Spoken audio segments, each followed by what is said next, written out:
Hello, everybody. Welcome to the very first episode of Don't Touch My James, the podcast. On today's episode, we will be discussing the current state of the gaming industry so far in 2020. Now, 2020 will be a major year in gaming as the PS5 and Xbox Series X will be released this holiday season. But will the current crisis on our hands cause turmoil in the industry? For all this and more, stay tuned to today's show. Today's podcast is sponsored by no one. If you'd like to sponsor us, feel free to message us. Okay, guys. I'm joined here today by my good friend Jono and other host Rohit Sandeep. Hello. Hello. Okay, well, I guess we should start off today's episode with how games has currently helped out with the current quarantine. Yeah. Would you like to start? I guess. I believe James, you. Okay, well, I think that, in the current state of the quarantine, I think that gaming has definitely helped out a lot because it's been able to connect people who haven't been able to go out, and it has been able to, I guess, lift spirits, because all these gaming companies right now are like PlayStation, how they just announced that Just Cause will be coming out for free for users. Yeah, I guess I have to agree. One of the great things about gaming is the fact that it is a social thing, especially for multiplayer, and millions of players worldwide, constantly playing every single day for, hours on end. And in a sense, it's good for the quarantine and for the social aspect. You have people to talk to, you're still able to keep in contact with your friends. It feels more relieving. But there's also the counter side, which you can take a look at. If it encourages people to sit down all day, how will people, exercise during quarantine, etc. And it could also sort of promote bad social behavior. There's nothing wrong with being introverted, but you might become a lot more socially reclusive. So it could be, there's a flip side to every coin, so. Yeah, that is true. I think it's kind of funny because we've been told, oh, don't play too many games, it's not good. Go outside, make some friends. And who would have guessed that during this whole pandemic, games would be the one way to stay, really in touch with your friends? Because at least us, I know a lot of people, there's a lot of people playing games together. It's still hard considering most companies still don't allow you to play with people who may not have the same system as you, which is kind of a downside, which is what Jono was talking about. Yeah, the downsides of the whole issue. But overall, I really think it's hilarious that games are the way to stay social now. Yeah. And to go on with that, how we can't play together, with the cross-platform thing, it's either, bringing us together or they're separating us, because it's very. I think the cross-platform gaming should become much more prominent, because this is the perfect time to especially develop something like that. Because what a good way to bring people together. Because other than that, what's the issue with not allowing people to play with their friends? Yeah, and it's not hard to develop. I think it's harder to probably segregate each other than actually keep us together. Yeah, because if we look at the biggest games, because again, everything is about money. Because the video games industry, in the end, is run by giant corporations. Yeah. But if you look at let's say a huge game right now, Fortnite, they have crossplay and they're doing so well. Exactly. I think they're one of the most successful games around, and they're doing an absolutely fantastic job because they're generating so much revenue. Yes. And if that's the issue for companies, if you just look at their example. There's no issue. You still have people on different systems, so they're still making money that way. But they're also making more money because imagine you had James. Imagine you had a PlayStation and I had an Xbox. Wouldn't it be fantastic that even though we chose two different systems, we get to play together? Yeah, exactly. And it's kind of like that with a PC already. The infrastructure is definitely there to do crossplay. It's just. It's up to the people who actually run it just to allow I agree, and that's the most discouraging part. The fact that you have that opportunity, but you're not going to take it. Yeah, exactly. It's just the time right now is so perfect for something like this. With everyone stuck at home, it's such a perfect time to implement this. for the video game industry, they are doing great. But I mean, again, I don't mean to interrupt. I gotta butt in because you're making some really good points. But the question I have to ask is, who would be the ones that are holding these servers open? Because that can cause a lot of security concerns. I mean, consider the fact that both Xbox and Sony have been, Microsoft and Sony have both been hacked, a few times in the past for having, holes in their servers, and a lot of credit cards have been leaked. And if we do, I'm not saying cross-platform is bad. I would love cross-platform play. The thing is, are we going to delegate the company of the comp? Like, are we going to delegate to them to connect to others? Or are we going to ask the people that make the game, like the developers of the games, to set up these servers for online connections? So instead of worrying about PlayStation Network or Xbox Live, those are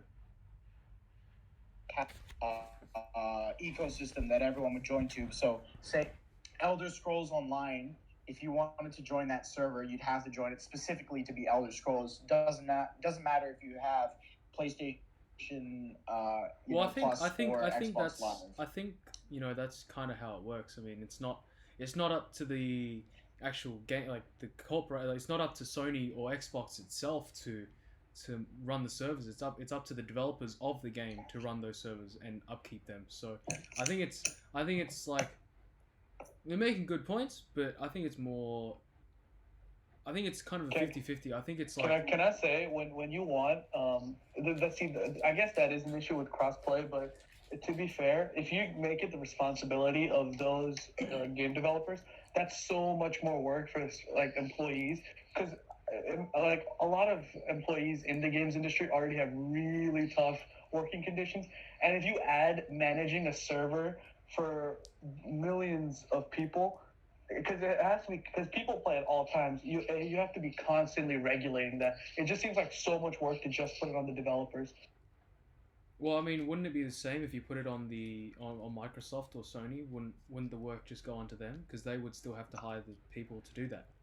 But Rohit argues a good point, in the sense that these are big companies that they specialize in this completely, and they're big enough to where they can have their own subdivisions to run and have people constantly working on managing servers. Whereas if you take a game company, their only focus is on producing the game and keeping it running and updating it. They wouldn't have the resources or the time to properly attend to it to keep a stable playing like platform for everyone else. I mean, that is true. That is true. But then again, if you do look at PC gaming industry, that is how it's done. That's how it's run.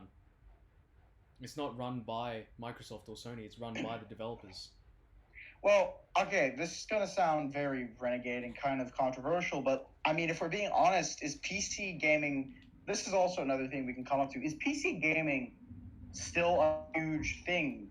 Because I would say consoles are kind of making its way over as becoming... I would disagree with that. So you would disagree?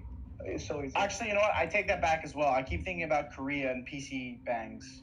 I think PCs are doing better than the consoles. Consoles are so focused on, like, they're much more focused on getting people to pay more for a lot less.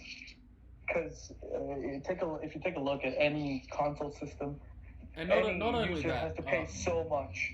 Yeah, and versus on a PC. And PCs are it's cheaper in the long run, honestly, because you can, have the option to upgrade certain components of your computer and keep it around for much longer than you would a console. Yeah, no. You brought it up correctly. I specifically think about Korea and Japan, because they have, and even Vietnam now too, or just most of Asia, they are building PC cafes merely for the fact of just playing games. So you're right. Then the question is, what is the state of console gaming then? Like, is it going to be a future thing? Do you think that it'll hold a relevance? Because we were arguing before about the price tag of a new console, and then 2 years they'll make an update to the same version. Like, is there any value in buying a console? I think there is still quite a lot of value in buying a console, mostly because it's all done for you. Most PC gamers, they choose to build their own system, and I think those who that's on the rare case. I think those who are new to gaming itself might find that a bit daunting, and choose to go with a console, and just I think consoles aren't disappearing anytime soon, because it's just, if you take a look, it could be cheaper than PC gaming in some ways, because PC gaming, the cost for the components itself is quite high compared to consoles. So, but if you look at the regular costs, how are consoles worth it? Because let's say I bought an Xbox One 2 years ago. Unfortunately, they made a new one. Like, they're starting development of the brand new console the year after. Where am I getting my money's worth? Well, it's not a This brand is new. It's actually not. It's not a the brand same- new this is the same console, because case it's that I had still when the I same. first bought my It's still the same PlayStation 3. console. No, but And the only you're way still- you get your money's worth is if you buy it right on the first year of the newest console, because that's when you're getting the longest benefit. But let's keep in mind, it's still a lot even when you buy it then, because on launch day it's more expensive, and then you have to pay for a subscription to pay online. You gotta pay for the games. But if you cut so much of those costs when you're using a PC, especially because with the big corporations, all they're doing is putting out new consoles because they know you're gonna buy it, which is the worst part of the whole thing. Because if you take a look, we had the first Xbox and PlayStation 4. 2 years after, already got a new model. As soon as if someone bought that one, the next year a new model, and then 2 years after that, brand new console. And James, you buy basically all the consoles, right? I did, but as someone who bought it, there's no difference, honestly, between the two. But It's like, so like you said, I mean, for they someone make who's it, they coming make into it, they make it, but that's mostly because it's a mid-generation console. It's there to show you, I guess, a view of the future, because it does promote more power. But the core gaming itself is still the same, and it's not like they're trying to force it down your throat that you should upgrade to this newer console, because the experience is most but likely they the are. same. You get access to games. The access to the let's games is exactly the same. let's consider, for example, we'll take the last generation of consoles. So we'll look at both the PlayStation and the Xbox. The Xbox first released with, James, you're going to have to fill me in. There was the Elite, and then there was the S, and what else was there? The Classic as well? Which one? The 360? The 360. Well, the 360 came out with the arcade, Yeah. and the 360 itself. It only came out in those two base models. The Elite was, I guess, just a refresh, and that's mostly what they are. Same as the S and the E. They're just all refreshes. They're the same base console, but No, but that's what the Rohit's price talking goes up. about. The price that- goes up every time. no, not Yeah, okay. but The price goes up point- for those ones. I think the price mostly stayed around the same point because they were the same console. But if you look at the Xbox One and the Xbox One X, they're complete. One promotes more power than the other, so you can't really justify them having the same cost for one being a higher power. One's going to That's have a not what I higher mean. But power. look what Xbox did. They had, midway through, Xbox, they did the launch Xbox, which is it was junky, and then they made the S, which was to slim it down, and it looked a lot more sleeker. It was just a better console in general, but it was the exact same specs. It but it still added new things like a 4K Blu-ray support. No, Yeah, but yeah. Can I say it's those little features? Because let's be real. If it's like you said But I before, mean, if you you're a wouldn't new gamer- add those. You wouldn't have added those in the first model of the Xbox because the price No, would have been too but high. that's not the point I'm trying to make. I'm saying, let's go back to what you said. It's great for a new gamer coming into like a gaming experience. Isn't like the video games industry should be about the games itself as much as they bump up the price for 4K or whatever. How, like, for someone who just wants to play the games, it's not worth it, especially if they jump into like the mid years of a new console, because as soon as they buy it, give it 2 years, they have to buy a new one. Yeah, see, that's the thing about mid-console tiers is that, we get it's an upgrade to that original system, but it's still the exact same system. And it feels like, in a sense, if you wanted to get the upgrade, it's just costing you a lot of pocket money out of cash. But you also have to consider this. Companies like PlayStation and Sony, that's the same. PlayStation and Xbox, they need to have the money come in from that first generation of consoles so that they can and then spend money on improving it and then sell those new consoles. I get it. not a great idea, but it's still an improvement. I understand it pisses you off, especially when you buy a launch console and you find out 2 years later there's already an improvement to it. I'm gonna be honest though, as much as I complain about console gaming, I do have 2 consoles myself, both of which were bought during the first generation of the new. Which I disagree with that now, considering that I'm gonna have to upgrade. But on that note, should we talk about the PS5 and the new Xbox? Wait, sure. Go ahead. You bought your PlayStation 3 in 2007? Yes. But I thought yours is the fat. It's the fat one. No, it's the super slim one. No, it's not 2007. Oh, sorry. It's the super slim. Sorry. Yeah, it's later than that. Like, that's the most updated version, though. Yeah, exactly. No, but I mean my Xbox. It's the Xbox One's the original. James motherfucker. Oh God. Swore. Sorry. He bought what? You bought the original Xbox and the S, or you just bought the X? You didn't get the S? No, I skipped the S because the S is the same as the original Xbox One. I wanted the X. I wanted the X for more power. Oh, wait. What did you say? The S is the same as the what? No, that's what. No, I know. That's the thing. I said the same as the what? the only difference was the 4K Blu-ray support on the S compared to the base model. Okay, that's the specs difference. You can also consider the fact it was much smaller. And it was compact, much smaller, and it came with a standard of 1 terabyte. What a justification for a higher price. But yeah, I mean, look. The S and the original Xbox One is the same price. There's no price difference between the two. Because the S was a replacement. Okay. The S was a replacement to the original. Okay, so should we? All right, then if we can just quickly come to conclusion to that, would you guys say that it's better they just release the one console and then they make a completely new one, after 7 years, instead of having mid-through consoles? No, I don't think so. Because I'm still as much as I agree with Rohit in the cost, I have to agree with James, because if you don't buy it, they have if there's less demand, there's less opportunity for them to want to continually improve the console. And that's what they're doing. If they're upgrading it mid generation, why not just leave the console as it is, and we'll let it run its life cycle, and then give me everything in a new upgrade, so I don't upgrade, and then immediately I have to upgrade again. It's smarter. If you develop 4K, instead of making a brand new console just for that feature, it's amazing, we have 4K.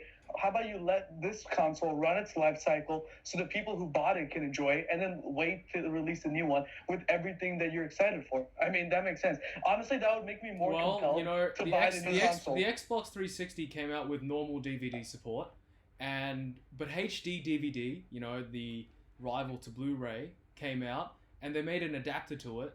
Both failed, so I think it was better. I think it's just better to release a console that, a refresh that does include the new model, because it is before you want something that's not good. No. The thing is, Rohit, the idea is that if they do this mid-tier, again, I hate the money spending, but it makes them want to push more technological development in the consoles. So say that, if it could be in a situation where we actually get to the PlayStation 5 or the Xbox, what's the new one? It's just Xbox. It's basically it's the Xbox Series X, but officially it's the Xbox. Okay, so the new Xbox or the PlayStation 5, let's say they didn't make any mid-tier, they didn't make any mid-generation stuff. So we didn't see an Xbox One X, we didn't see a PS4 Pro, we didn't see any of that.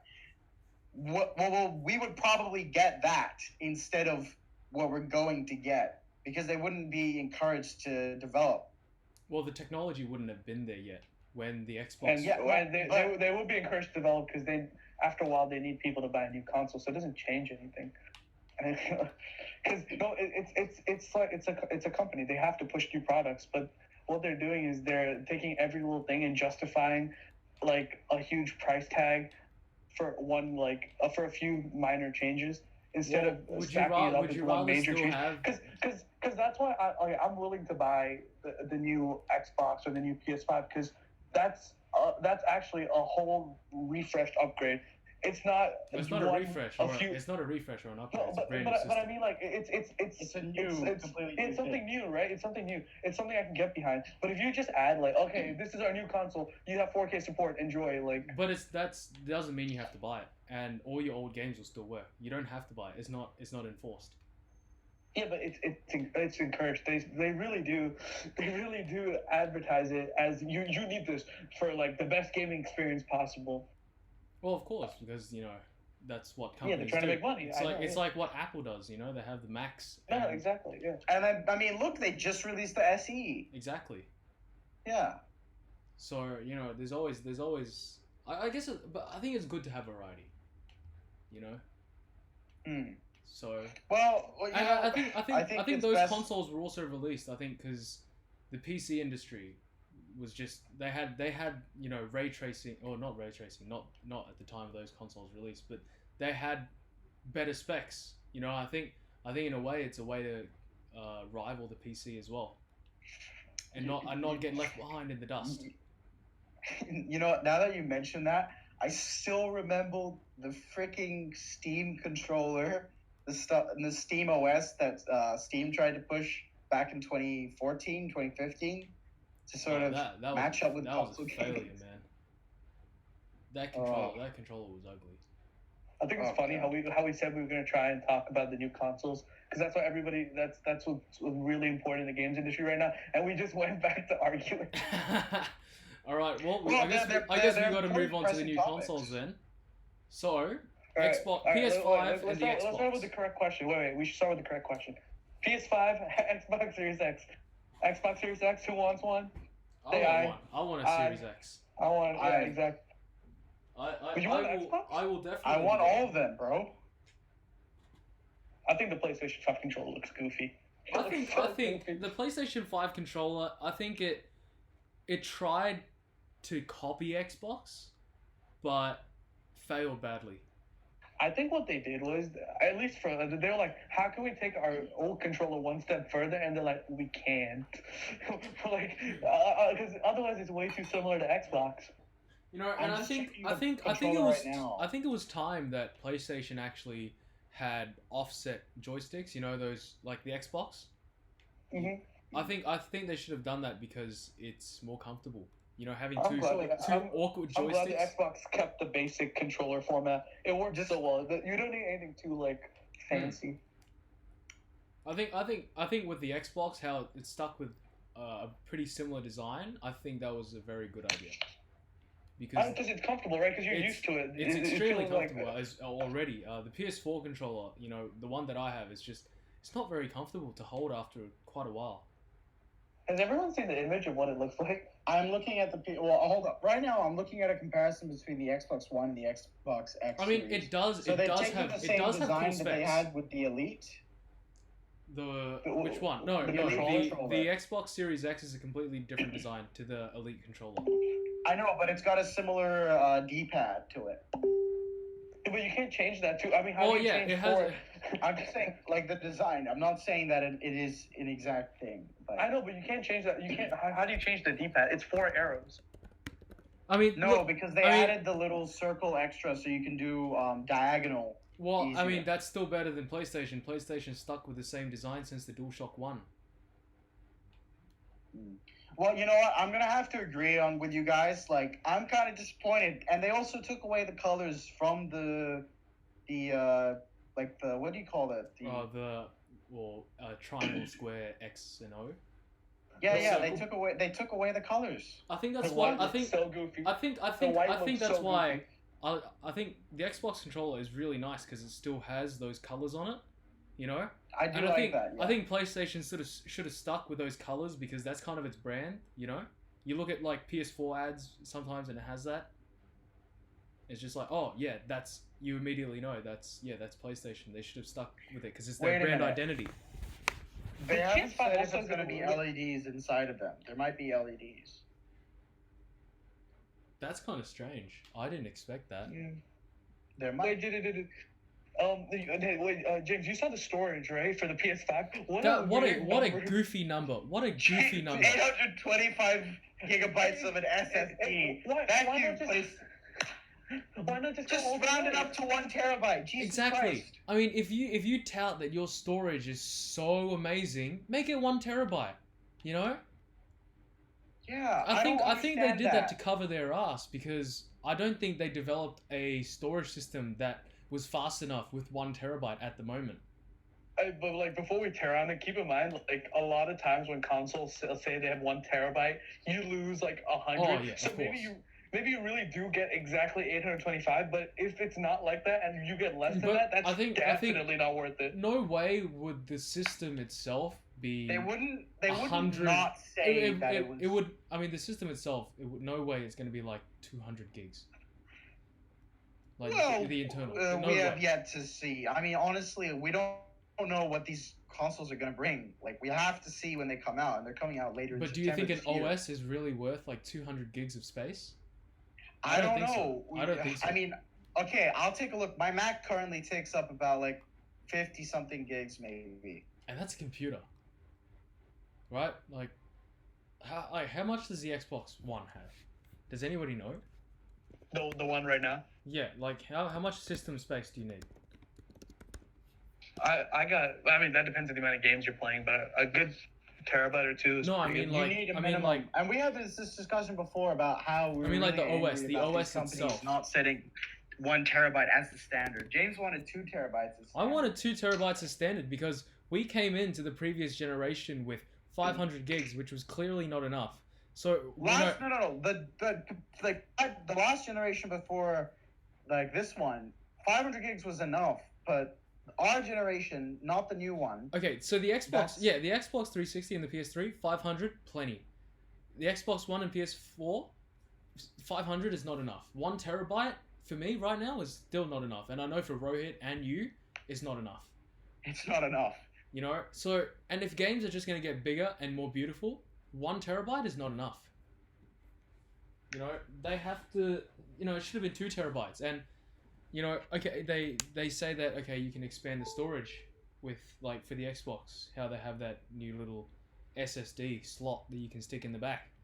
You know, I won't be buying one of those expansions until they actually release a 2 terabyte model, maybe even a 3 terabyte if I'm lucky. Because Yeah. the space is what's really important. I think we lost Rohit. No, I'm still here. I was just listening. So yeah, I mean, it's some of the technologies, you know, they're trying to push to us is still, I think it's very old. You know, sure it's faster, but you know, sure, faster's maybe not as good as you know size sometimes.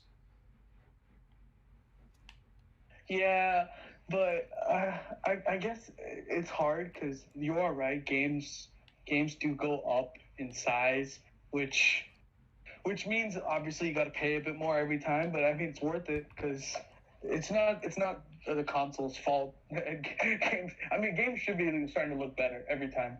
That's how you get people to pay. That's Oh. true. Well, should we probably move on to a new topic, guys? Yeah, I think this one's run its course. Exactly. All right, let's Yeah. talk about employment practices. How does it have to anything? Oh yeah, sorry. Employment within the gaming industry. Employment within the gaming Not very industry. good. Not very good, exactly.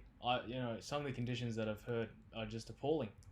You know, they work It's so many hours. I think Rohit and I had this conversation last week where we talked about. Oh, this because sort I of saw, thing. I saw that art. I forgot. I saw an article and I talked to you about it. But like they have to like work so much because especially when you have constant updates being like to a game where there's constant updates. Like imagine how much they got to work because they got to come up with new content constantly to keep people interested. You know what I think we've lost? That I think you guys can agree with me is we've lost a lot of game developers because let's compare the. I'm trying to remember the exact name of the generation of consoles.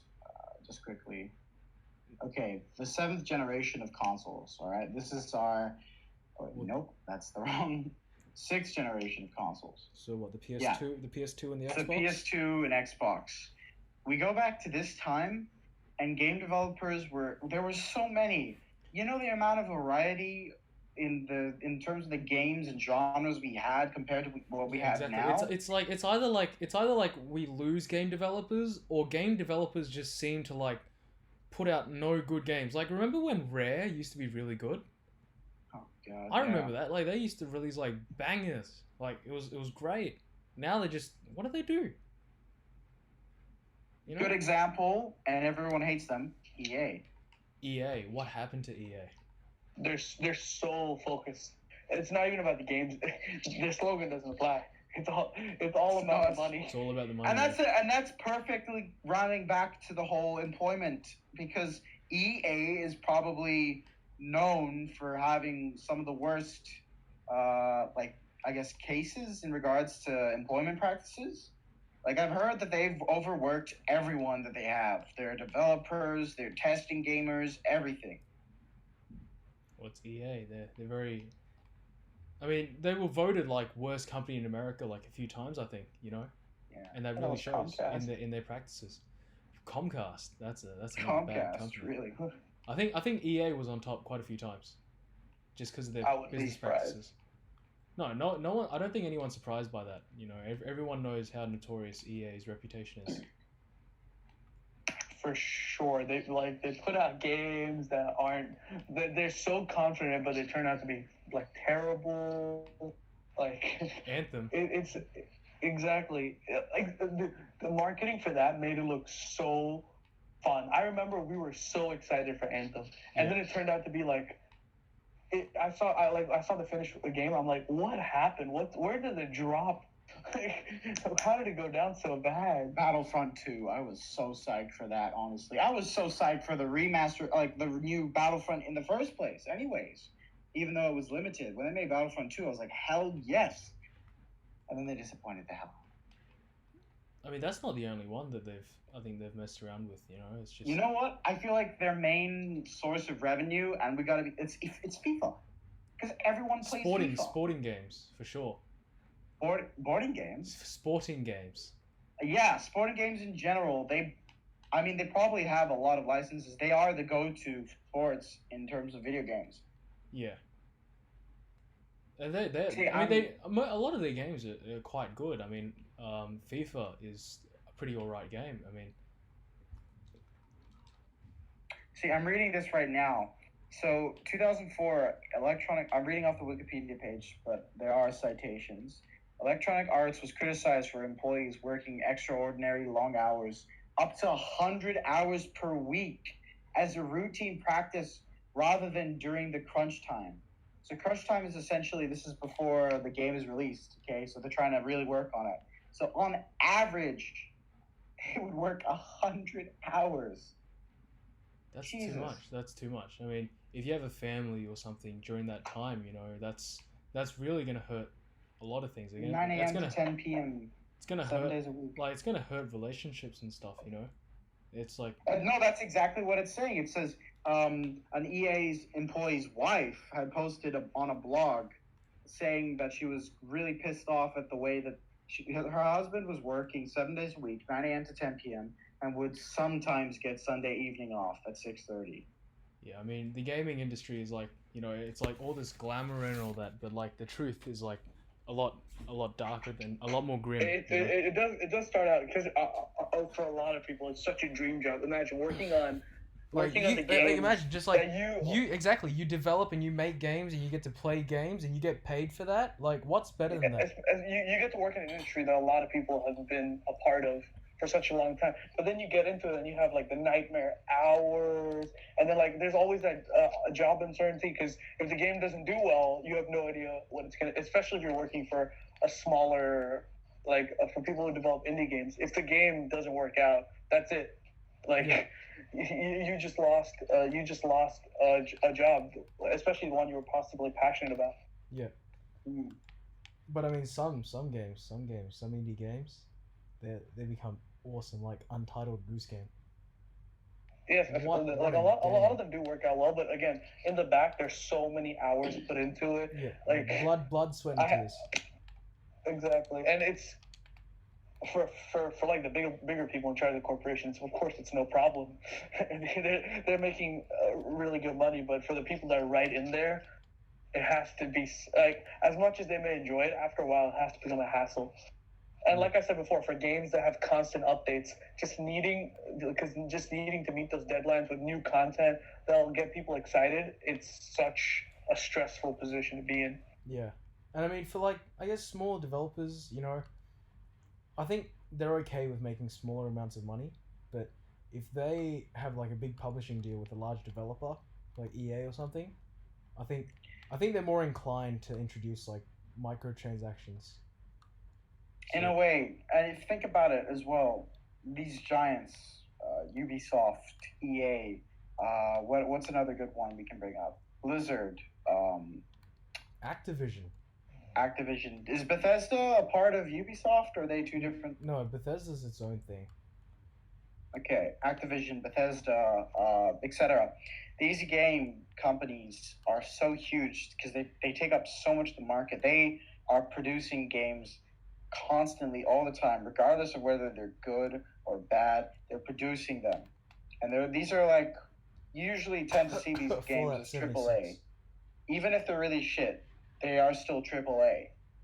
So I mean, any it's company, as small as they are, that gets the ability to be one of these big developers and have the chance to have their games released by them, of course they're going to want to do what they're saying, because it's a chance for them to make a AAA game, get that released with these people that have all these connections.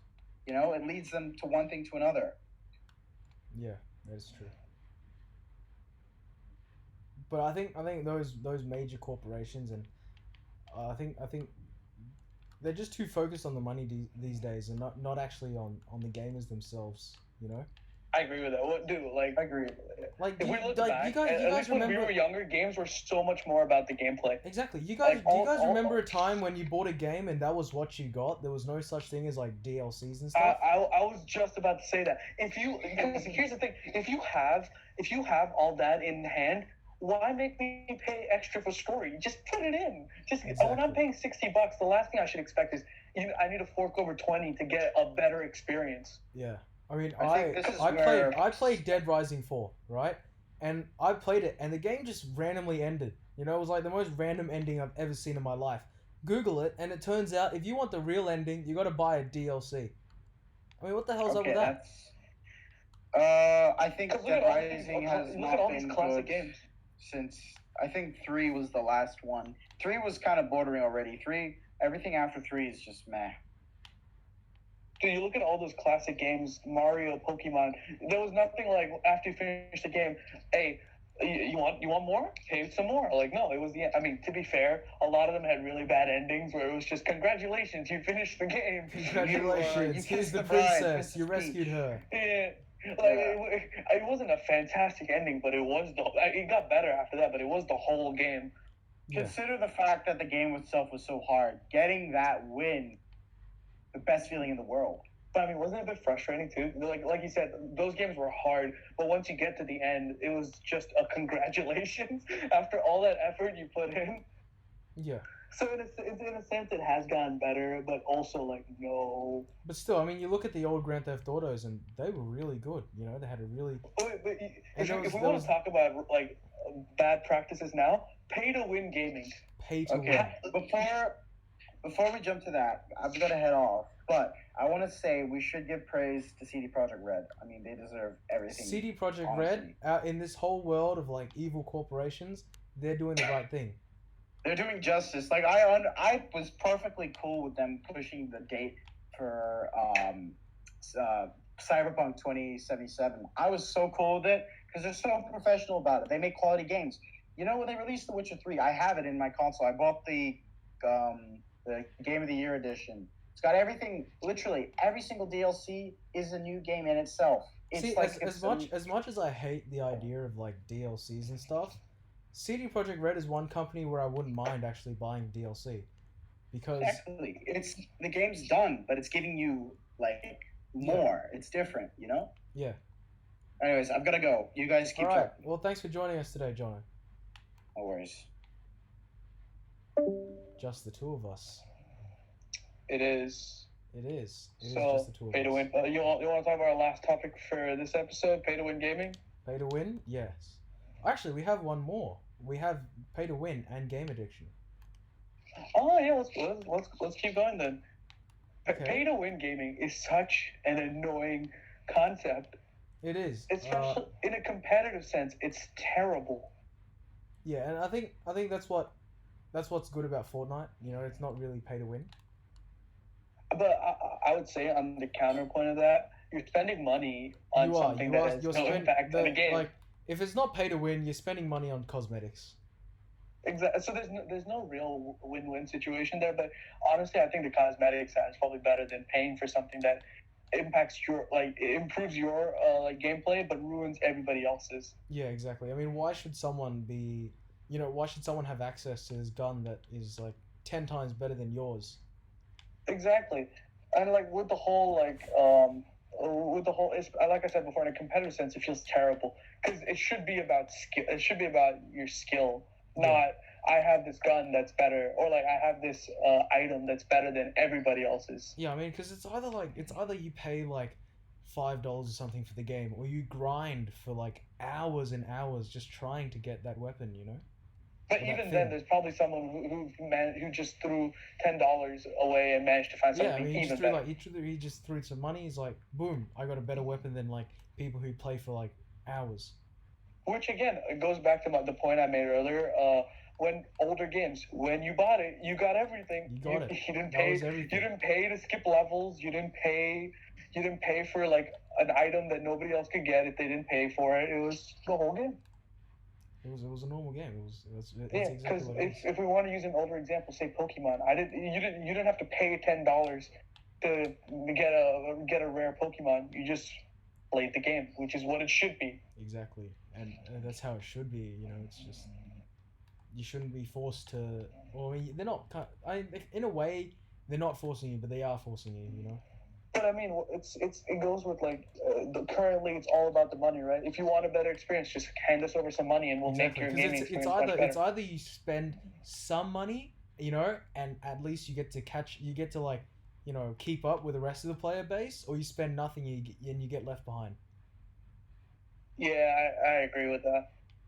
But I mean, in a way, it is all because with the way the industry is moving forward, they do need more money if they want to catch up or keep the interest of gamers. It's kind of weird because sure, the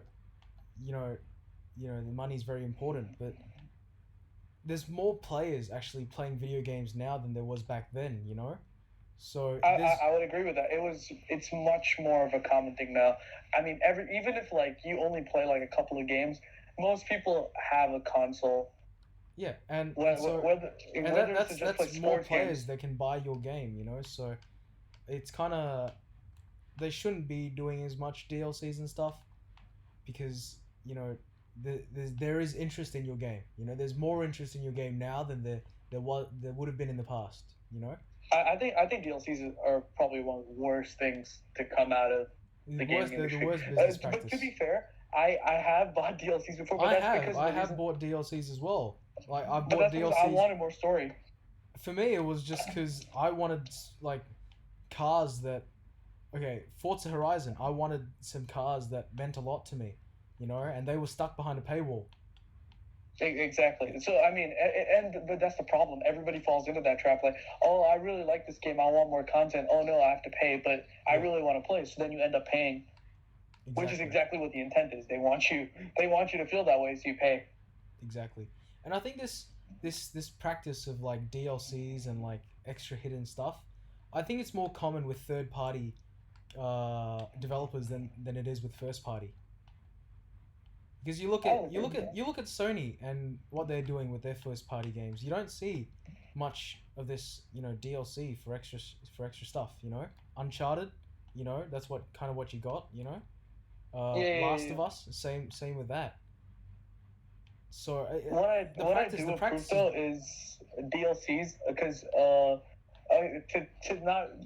to help like say something good about DLCs, there are DLCs for games where they introduce a brand like it's the same gameplay, but it's a different story Yeah, focusing on different it's like characters. The Witcher. It's like The Witcher and their expansions.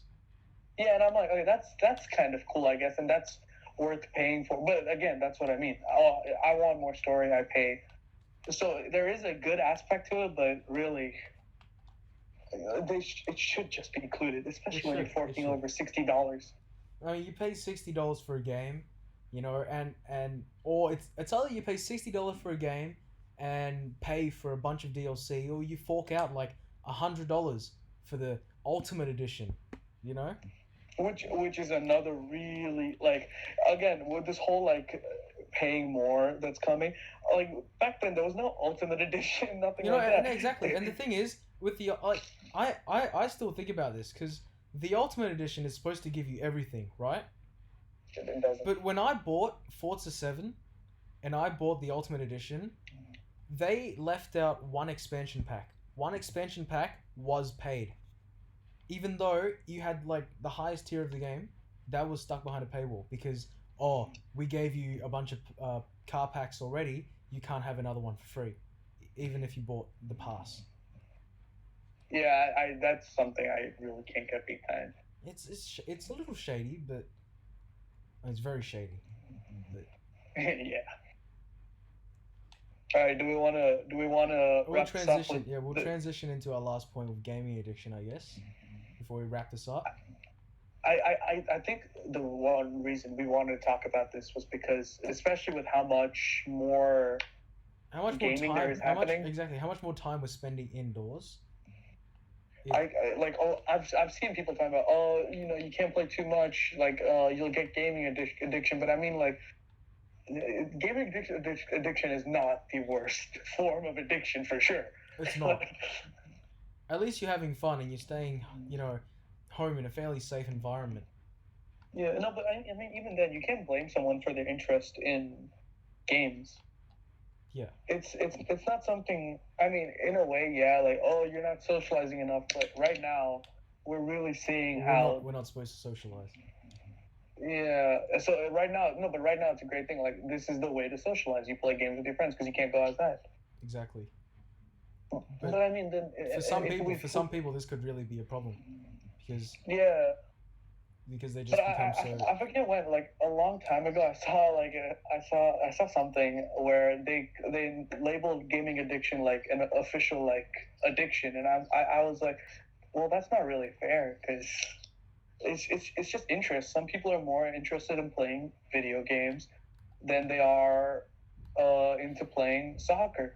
That's true, but it might get to a point where it's like unhealthy, you know. Yeah, I don't know why there's so much like, you paid so much money for a console, whatever. But it's the same thing with anything. But I mean, else. if they spent that money on like sporting equipment, it's kind of the same.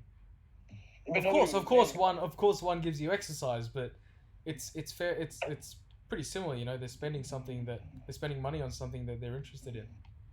Yeah, exactly.